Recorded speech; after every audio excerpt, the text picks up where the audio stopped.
ছাগলকাণ্ডে আলোচনায় আসা জাতীয় রাজস্ব বোর্ডের সাবেক কর্মকর্তা মতিউর রহমানের ৩ দিনের রিমান্ড মঞ্জুর করেছেন আদালত। রাজধানী ভাটারা থানায় অস্ত্র আইনে দায়ের করা মামলায় তাকে রিমান্ডে নেওয়া হয়েছে। বিকেলে ঢাকার মেট্রোপলিটন ম্যাজিস্ট্রেট নাজমিন আক্তারের আদালত শুনানি শেষে রিমান্ডের আদেশ দেন। এর আগে দুদকের রিকুইজিশনে গোয়েন্দা পুলিশ মতিউর রহমানকে গ্রেফতারে অভিযান চালায়। আসামির অবস্থান শনাক্ত করে বুধবার ভোর রাতে রাজধানী বসুন্ধরা আবাসিক এলাকায় মতিউর রহমানের বাসায় যান ডিবির কর্মকর্তারা। এ সময় তাকে জিজ্ঞাসাবাদ করা হয়। জিজ্ঞাসাবাদে নিজের কাছে অস্ত্র থাকার কথা স্বীকার করেন মতিউর রহমান। মতিউর রহমানের সঙ্গে তার স্ত্রী লায়লা কানিজকেও গ্রেফতার করা হয়েছে।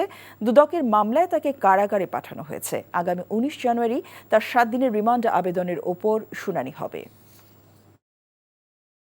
অবৈধ অস্ত্র রাখার দায়ে তার বিরুদ্ধে মামলা করা হয়েছে এবং যে গুলিটা হারিয়ে গেছে বা সে দেখাতে পারে নাই, এই গুলিটা কোথায় ব্যবহার করা হয়েছে সেটি পরীক্ষা করার জন্য, তথ্য উদ্ঘাটন করার জন্য তদন্তকারী কর্মকর্তা সেখানে 10 দিনের রিমান্ড প্রার্থনা করেন। উভয় পক্ষের বক্তব্য শোনার পর বিজ্ঞ আদালত 3 দিনের রিমান্ড মঞ্জুর করে তাকে তদন্তকারী কর্মকর্তার নিকট অধিকতর জিজ্ঞাসাবাদ করার জন্য হস্তান্তর করেন।